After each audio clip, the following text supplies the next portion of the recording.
নমস্কার। আজ আমরা কথা বলবো ঊনবিংশ শতাব্দীর এক মহান আধ্যাত্মিক ব্যক্তিত্বকে নিয়ে, শ্রীরামকৃষ্ণ।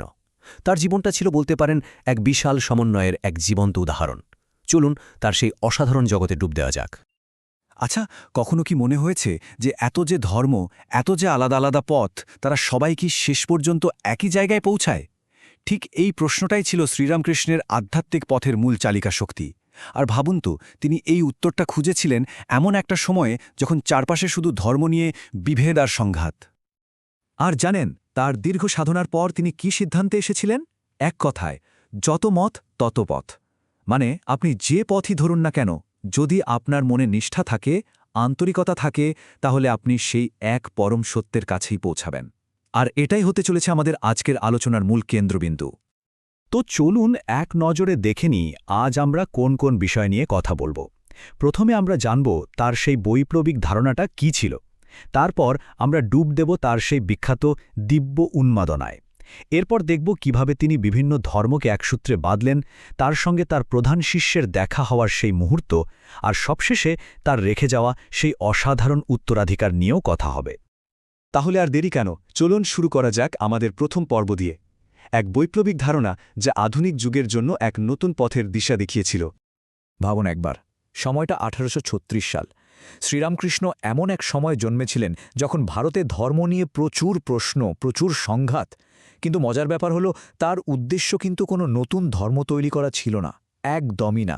তিনি শুধু চেয়েছিলেন নিজের জীবন দিয়ে হাতে কলমে প্রমাণ করতে যে এত যে ভিন্ন ভিন্ন ধর্মীয় পথ, তাদের সবার গভীরে আসলে একটাই সত্য লুকিয়ে আছে। আর সত্যি বলতে কি, আজকের এই বিভক্ত পৃথিবীতে তার এই বার্তাটা মনে হয় আরও বেশি করে প্রাসঙ্গিক, তাই না? এবার আমরা তার জীবনের এমন এক অধ্যায়ে প্রবেশ করব যা শুনলে অবাক হতে হয়। এই অধ্যায়টার নাম দেওয়া হয়েছে দিব্য উন্মাদনা। ঈশ্বরের জন্য তার এমন এক তীব্র, এমন এক সর্বগ্রাসী আকুলতা ছিল যা কোনো নিয়ম বা প্রথার তোয়াক্কা করত না। এটা ছিল এক অন্য স্তরের সাধনা। এই টাইমলাইনটা একবার দেখুন, কি অবিশ্বাস্য গতি আর বৈচিত্র্যতা সাধনার। 1856 সালে মা কালীর দর্শন পাওয়ার পর থেকেই যেন তার মধ্যে এক আধ্যাত্মিক ঝড় শুরু হয়। তারপর দেখুন 1861তে তিনি তন্ত্র সাধনা করছেন, মানে ঈশ্বরের যে উগ্র আর ভয়ঙ্কর রূপ সেটাকেও তিনি আপন করে নিচ্ছেন। আবার 1864তে বৈষ্ণব সাধনায় একেবারে ভক্তি আর প্রেমের সাগরে ডুব দিচ্ছেন। আর তার ঠিক পরের বছর 1865তে অদ্বৈত সাধনার মাধ্যমে তিনি সেই চরম অবস্থায় পৌঁছচ্ছেন যেখানে সাধুক আর ঈশ্বর মিলেমিশে এক হয়ে যায়। ভাবা যায়। আচ্ছা, আমরা বারবার সাধনা শব্দটা ব্যবহার করছি। এই সাধনা জিনিসটা ঠিক কি? খুব সহজ করে বললে, সাধনা হলো একটা নির্দিষ্ট আধ্যাত্মিক লক্ষ্যে পৌঁছানোর জন্য মন প্রাণ দিয়ে করা অনুশীলন বা ডিসিপ্লিন।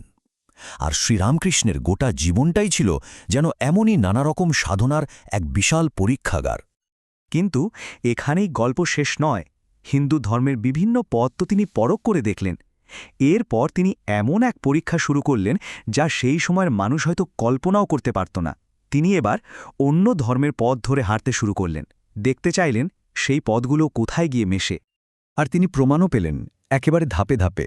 দেখুন, 1865 সালে তিনি তো অদ্বৈত বেদান্তের সর্বোচ্চ শিখর, মানে নির্বিকল্প সমাধিতে পৌঁছে গিয়েছিলেন।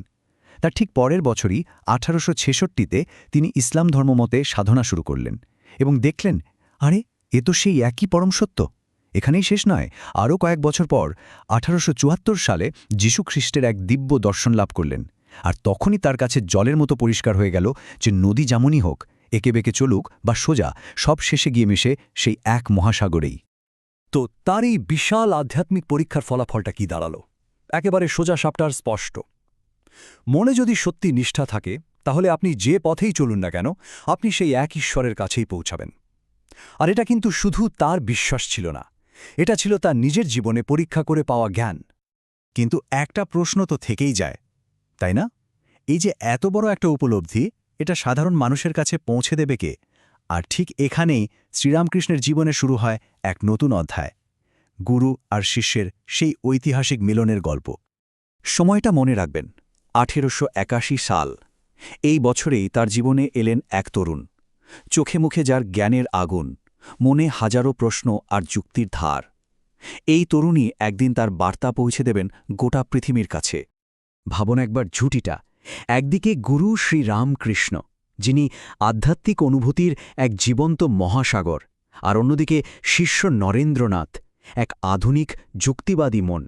গুরু দিলেন সেই গভীরতম অভিজ্ঞতাটা, আর শিষ্য নিলেন সেই অভিজ্ঞতাকে আধুনিক পৃথিবীর ভাষায় অনুবাদ করার দায়িত্ব। এই মিলনটা যেন ঈশ্বরেরই পরিকল্পনা ছিল। চলুন এবার একটু দেখে নেওয়া যাক শ্রীরামকৃষ্ণ আমাদের জন্য কি উত্তরাধিকার রেখে গেছেন। এমন এক উত্তরাধিকার যা আজও লক্ষ লক্ষ মানুষকে পথ দেখিয়ে চলেছে। শ্রীরামকৃষ্ণের যে গভীর উপলব্ধি, সেটাকে স্বামী বিবেকানন্দ একেবারে সহজ করে একটা বাক্যে নিয়ে এলেন: শিবজ্ঞানে জীব সেবা। এর মানে কি? এর মানে হল প্রত্যেকটা জীবের মধ্যে, প্রত্যেকটা মানুষের মধ্যে স্বয়ং ঈশ্বর বিরাজ করছেন। তাই মানুষের সেবা করাই আসলে ঈশ্বরের সেবা করা। আধ্যাত্মিকতা মানে শুধু মন্দিরে বা আশ্রমে বসে থাকা নয়, আধ্যাত্মিকতা মানে মানুষের সেবায় নিজেকে বিলিয়ে দেওয়া। এরপর আসে 1886 সাল। এই বছরে শ্রীরামকৃষ্ণ মহাসমাধিতে লীন হন। আচ্ছা, মহাসমাধি কি?